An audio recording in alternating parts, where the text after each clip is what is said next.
प्यारे बच्चों, आज हम जीएस में आपको भारतीय संविधान के विकास का इतिहास का वीडियो पार्ट 2 दे रहे हैं।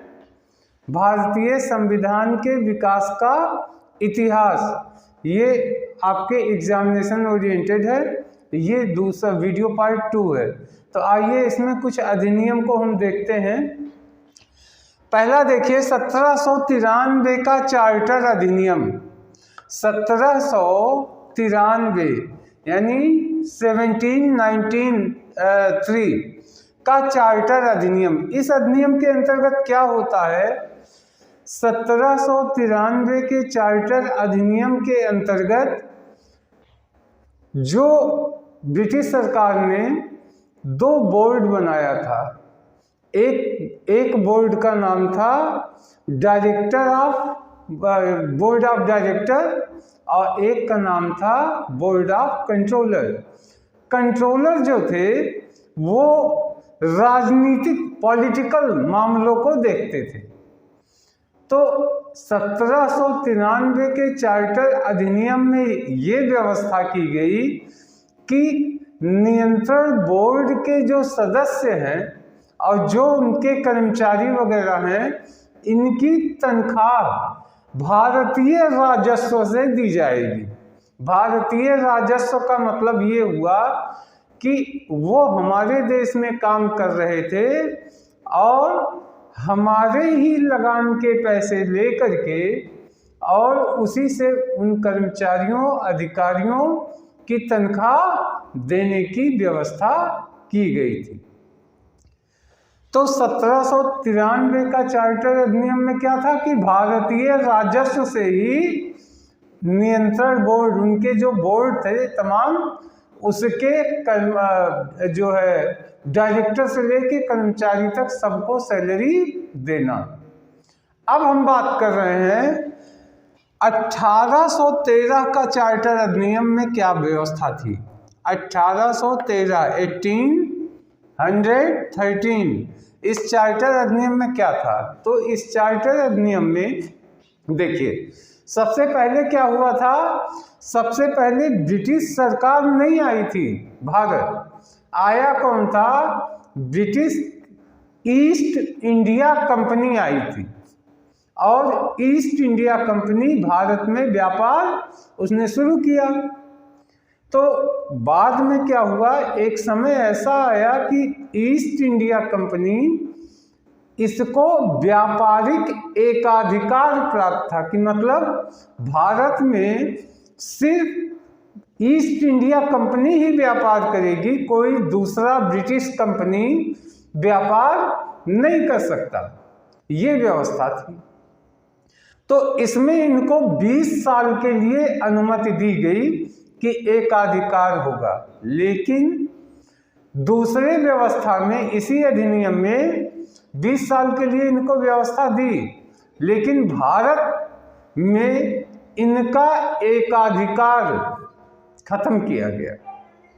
इसका मतलब ये हुआ कि 1813 के चार्टर अधिनियम के अंतर्गत ईस्ट इंडिया कंपनी को सिर्फ व्यापार की इजाजत नहीं मिली, इसके साथ जितने भी ब्रिटिश नागरिक हैं या ब्रिटिश कंपनी है, वो कंपनी भी भारत में व्यापार कर सकती है, ऐसा परमिशन दिया गया। लेकिन चाइना और कुछ पूर्वी देश जो थे, उनके यहाँ चाय का बिजनेस करने के लिए ईस्ट इंडिया कंपनी को 20 साल का एकाधिकार प्राप्त हो गया था। मतलब कि इन देशों में, चाइना और अन्य पूर्वी देशों में, ईस्ट इंडिया कंपनी ही व्यापार करेगी, कोई दूसरा ब्रिटिश कंपनी वहाँ व्यापार नहीं करेगा। लेकिन भारत में उनके इस अधिकार को ब्रिटिश सरकार ने छीन लिया। ये हमारा था 1813 का चार्टर अधिनियम। अब हम बात करते हैं 1813 का चार्टर अधिनियम बना। इसमें भारत में अन्य ब्रिटिश नागरिक या ब्रिटिश कंपनी भी व्यापार कर सकती हैं और इनको जो है ईस्ट इंडिया कंपनी को 20 सालों के लिए व्यापार का, चाइना और अन्य पूर्वी देशों में व्यापार का एकाधिकार प्राप्त हो गया था। लेकिन 20 साल के बाद जब 1833 आया तो 1833 के चार्टर अधिनियम में पहला ये काम किया गया कि ईस्ट इंडिया कंपनी का व्यापारिक अधिकार खत्म कर दिया गया भारत में। उनसे कहा गया कि अब आप भारत में व्यापार नहीं कर सकते। तो क्या करना काम उनको सौंपा गया, उनको सिर्फ भारत में शासन का अधिकार सौंपा गया। यानी ईस्ट इंडिया कंपनी भारत में शासन करने की सिर्फ काम कर रही थी और व्यापार की इजाजत उससे ब्रिटिश सरकार ने छीन लिया। और तीसरी बात क्या हुई, वहां पे बंगाल का जो गवर्नर जनरल थे, 3 प्रेसिडेंशियल एरिया थी, भारत को 3 प्रेसिडेंशियल एरिया में बांटा गया था, बंगाल और मद्रास और बॉम्बे, ये 3 प्रेसिडेंशियल एरिया थे। लेकिन बंगाल के गवर्नर को पूरे भारत का गवर्नर बना दिया गया था। इसका मतलब मद्रास और बॉम्बे प्रेसिडेंसी के जो गवर्नर थे वो बंगाल के गवर्नर जनरल के अंडर में काम करते थे। ये काम उन्होंने किया। चौथा काम क्या किया, चौथा काम ये किया कि जो भारत में उस समय कानून थे उनको क्लासिफाइड किया जाना शुरू किया और इसके लिए विधि आयोग की नियुक्ति अंग्रेजों ने किया था। तो इस तरीके से हम 3 चार्टर अधिनियम की बात किए, 1793 का चार्टर अधिनियम और 1813 का चार्टर अधिनियम और 1833 का चार्टर अधिनियम। 1700 एक बार फिर से रिवाइज कर दे रहे हैं। 1793 के चार्टर अधिनियम के अंतर्गत क्या किया गया, ब्रिटिश सरकार के अधिकारी और कर्मचारियों को तनख्वाह जो है भारतीय राजस्व से ही देने की व्यवस्था की गई थी। और 1813 में 20 साल के लिए ईस्ट इंडिया कंपनी के व्यापारी के एकाधिकार को बढ़ा दिया गया, लेकिन उनको चाइना और अन्य देशों में व्यापार का अधिकार दिया गया। लेकिन भारत में ईस्ट इंडिया कंपनी के व्यापारिक अधिकार, एकाधिकार, यानी सिर्फ वही व्यापार नहीं कर सकते, उनके साथ कोई भी ब्रिटिश कंपनी या ब्रिटिश नागरिक भारत से व्यापार कर सकता है, ऐसा कहा गया। तो एकाधिकार का समाप्ति किया गया और ये हो गया उनका। और उसके बाद जो है ब्रिटिश नागरिकों के लिए भारत में व्यापार के रास्ते खोल दिए गए। ये सब व्यवस्था ब्रिटिश सरकार ने किया और 1833 में ईस्ट इंडिया कंपनी के व्यापारिक कार्य को रोक दिया गया। कहा कि अब आप व्यापार नहीं कर सकते, आप सिर्फ शासन करेंगे। और बंगाल के गवर्नर जनरल को गवर्नर जनरल कहा जाने लगा। और बंगाल के गवर्नर जनरल दोनों प्रेसिडेंसियों के गवर्नर जनरल के हेड थे। कुल मिला के बंगाल का गवर्नर जनरल पूरे भारत में शासन करता था और कानूनों के लिए विधि आयोग की स्थापना 1833 में की गई। तो प्यारे बच्चों, आशा है ये जानकारी आपके लिए एग्जामिनेशन और कंपटीशन ओरिएंटेड होगी। इस वीडियो में इतना ही। अब नेक्स्ट वीडियो में हम आगे का लेके आएंगे। तब तक के लिए धन्यवाद, नमस्कार।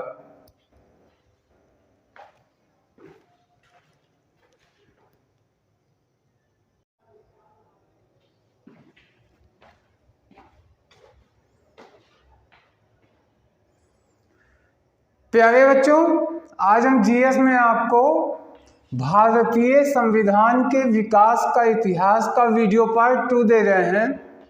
भारतीय संविधान के विकास का इतिहास, ये आपके एग्जामिनेशन ओरिएंटेड है। ये दूसरा वीडियो पार्ट 2 है। तो आइए इसमें कुछ अधिनियम को हम देखते हैं। पहला देखिए 1793 का चार्टर अधिनियम, 1793 यानी 1793 का चार्टर अधिनियम। इस अधिनियम के अंतर्गत क्या होता है, 1793 के चार्टर अधिनियम के अंतर्गत जो ब्रिटिश सरकार ने 2 बोर्ड बनाया था, एक बोर्ड का नाम था बोर्ड ऑफ डायरेक्टर और एक का नाम था बोर्ड ऑफ कंट्रोलर। कंट्रोलर जो थे वो राजनीतिक पॉलिटिकल मामलों को देखते थे। तो 1793 के चार्टर अधिनियम में ये व्यवस्था की गई कि नियंत्रण बोर्ड के जो सदस्य हैं और जो उनके कर्मचारी वगैरह हैं, इनकी तनख्वाह भारतीय राजस्व से दी जाएगी।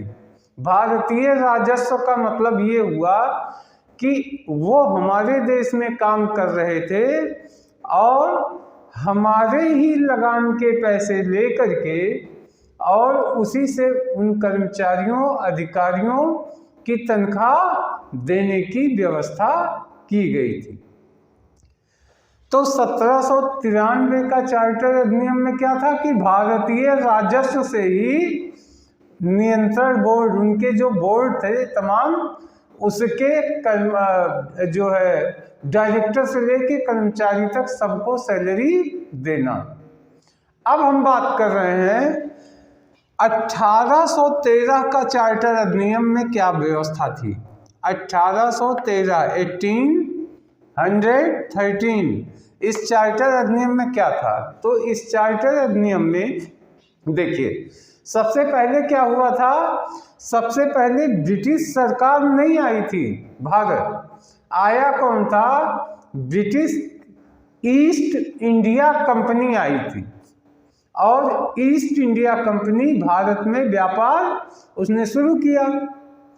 तो बाद में क्या हुआ, एक समय ऐसा आया कि ईस्ट इंडिया कंपनी इसको व्यापारिक एकाधिकार प्राप्त था, कि मतलब भारत में सिर्फ ईस्ट इंडिया कंपनी ही व्यापार करेगी, कोई दूसरा ब्रिटिश कंपनी व्यापार नहीं कर सकता, ये व्यवस्था थी। तो इसमें इनको 20 साल के लिए अनुमति दी गई कि एकाधिकार होगा। लेकिन दूसरे व्यवस्था में, इसी अधिनियम में 20 साल के लिए इनको व्यवस्था दी, लेकिन भारत में इनका एकाधिकार खत्म किया गया। इसका मतलब ये हुआ कि 1813 के चार्टर अधिनियम के अंतर्गत ईस्ट इंडिया कंपनी को सिर्फ व्यापार की इजाज़त नहीं मिली, इसके साथ जितने भी ब्रिटिश नागरिक हैं या ब्रिटिश कंपनी है, वो कंपनी भी भारत में व्यापार कर सकती है, ऐसा परमिशन दिया गया। लेकिन चाइना और कुछ पूर्वी देश जो थे, उनके यहाँ चाय का बिजनेस करने के लिए ईस्ट इंडिया कंपनी को 20 साल का एकाधिकार प्राप्त हो गया था। मतलब कि इन देशों में, चाइना और अन्य पूर्वी देशों में ईस्ट इंडिया कंपनी ही व्यापार करेगी, कोई दूसरा ब्रिटिश कंपनी वहाँ व्यापार नहीं करेगा। लेकिन भारत में उनके इस अधिकार को ब्रिटिश सरकार ने छीन लिया। ये हमारा था 1813 का चार्टर अधिनियम। अब हम बात करते हैं 1813 का चार्टर अधिनियम बना। इसमें भारत में अन्य ब्रिटिश नागरिक या ब्रिटिश कंपनी भी व्यापार कर सकती हैं, और इनको जो है ईस्ट इंडिया कंपनी को 20 सालों के लिए व्यापार का, चाइना और अन्य पूर्वी देशों में व्यापार का एकाधिकार प्राप्त हो गया था। लेकिन 20 साल के बाद जब 1833 आया तो 1833 के चार्टर अधिनियम में पहला ये काम किया गया कि ईस्ट इंडिया कंपनी का व्यापारिक अधिकार खत्म कर दिया गया भारत में। उनसे कहा गया कि अब आप भारत में व्यापार नहीं कर सकते। तो क्या करना काम उनको सौंपा गया, उनको सिर्फ भारत में शासन का अधिकार सौंपा गया। यानी ईस्ट इंडिया कंपनी भारत में शासन करने की सिर्फ काम कर रही थी और व्यापार की इजाजत उससे ब्रिटिश सरकार ने छीन लिया। और तीसरी बात क्या हुई,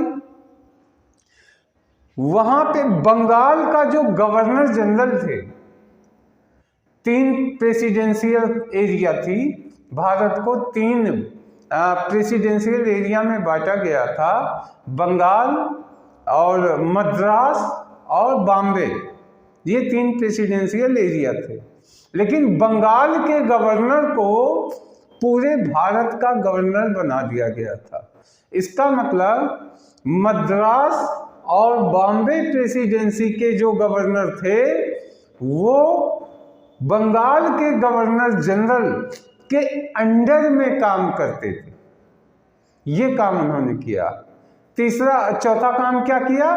चौथा काम ये किया कि जो भारत में उस समय कानून थे उनको क्लासिफाइड किया जाना शुरू किया और इसके लिए विधि आयोग की नियुक्ति अंग्रेजों ने किया था।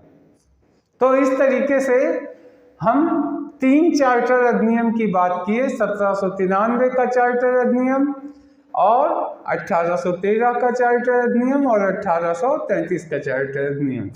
1700 एक बार फिर से रिवाइज कर दे रहे हैं। 1793 के चार्टर अधिनियम के अंतर्गत क्या किया गया?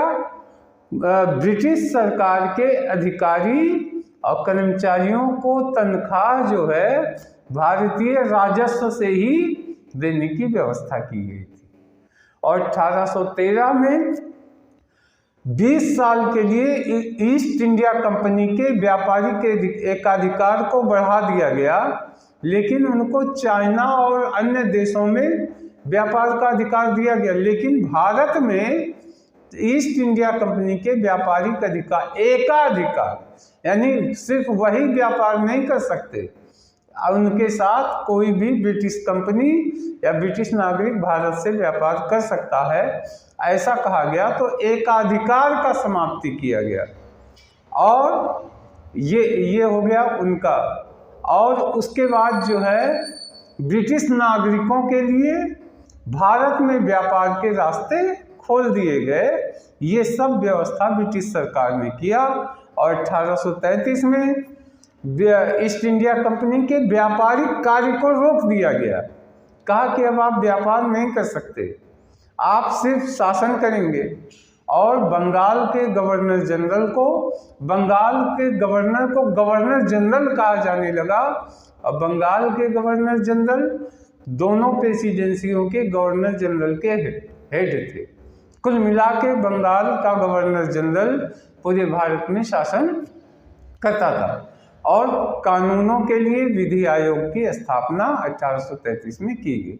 तो प्यारे बच्चों, आशा है ये जानकारी आपके लिए एग्जामिनेशन और कंपटीशन ओरिएंटेड होगी। इस वीडियो में इतना ही। अब नेक्स्ट वीडियो में हम आगे का लेके आएंगे। तब तक के लिए धन्यवाद, नमस्कार।